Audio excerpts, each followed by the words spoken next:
All right, so I just finished watering. Thought I'd give a quick garden update. It's been maybe 3 weeks, I think, since the last one. So some people have asked if this citrus tree, which is a Valencia orange, dwarf Valencia orange, it could be grown in containers, but I just have it growing here until I put it in its final transplant spot. So those have asked what kind of apples. I've got a Anna apple, semi-dwarf, and then this is the Granny Smith semi-dwarf, and then I've got this like love apple. Plumeria, been moving around and just keeping water until I get it in its final spot. But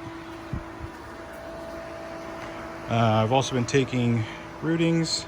Let me just pull up the whole thing. You can see those are going pretty good, so those will get transplanted. Various types of basil, mint, another basil type, and so those will eventually get transplanted. The dragon fruit, white and red dragon fruit, I've got, sorry for getting the fingers in the way. They're doing okay. So those were cuttings given to me by one of the families that came and got sand, and those are starting to root. So they'll stay here in this shaded area for a while. Let's see. Getting a lot of little birds. They were all here a few minutes ago. Going around to the main raised garden section. So you can see we've gotten quite a bit more sand gone. We're all, I mean, this is a huge area. It probably doesn't show that well on camera, but most of this sand, all right here, is gone. This section here, this raised bed, still have got about 3 to 4 inches of sand that I've got to move over. They've been piling it over in that area. People have been coming to get it in their trucks and whatever vehicles. Blueberry, strawberries still going strong. So we've got quite a bit of bell pepper growth.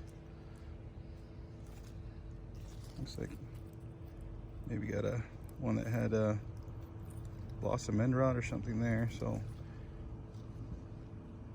anyways, I'll let that grow out. Probably some bruising. So a lot of flowers still on the pepper plants. And what else we got? Cut back a ton of the cilantro. Actually gave it to a family that was coming to get a lot of sand, and also they've been making us tortas and fresh fruit salads, and their food is amazing. So they just opened up a kitchen in Vista where they could start selling their fruit bowls and other stuff.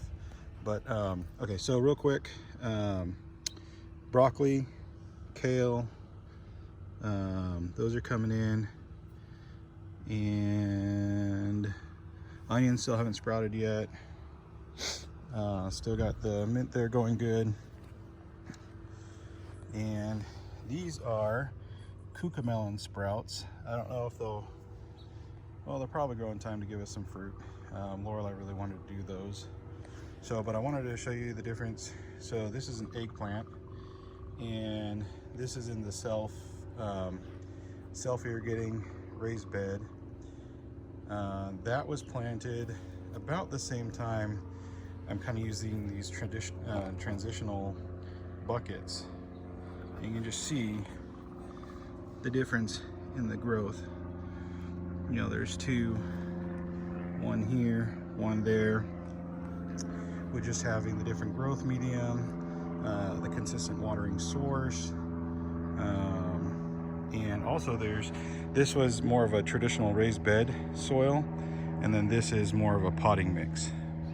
So there's a little bit of difference there.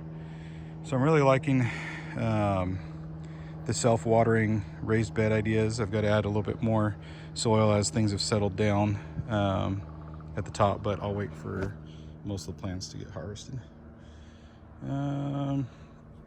got still some more summer squash coming in. The one thing I noticed is since I moved to this area, a lot of the tomatoes haven't turned red. So looking into that, one of the thoughts is, well, we've had the heat, but also in this area there's a lot of wind, and one suggestion was to cut the tomatoes off when they're fully kind of ripe and then put them in a bag, and so the ethanol gas will help redden those up. But because the tomato plant naturally produces the gas and the wind here is pretty much blows it all away, it doesn't ripen as much. Okay, let's see here. Still got the bunching onions going, garlic's going good. Lots of zucchini I think on this one. Got some butternut squash coming in. There's a few on there. And let's see. Raspberries still kind of limping along. Peppers, you know, so I mean, these are small plants, so I'm gonna try and overwinter them, and hopefully they'll propagate really good, or continue to grow really good. And got some watermelon still coming in, and a couple little watermelon plants on that one. Banana trees are still doing good, and pomegranate tree down there. Eventually I got to get these in the ground, but right now I'm just watering them. Pretty much everything else is normal. Passion fruit, everything else is still growing, coming right along. And yeah, so that's it. Later.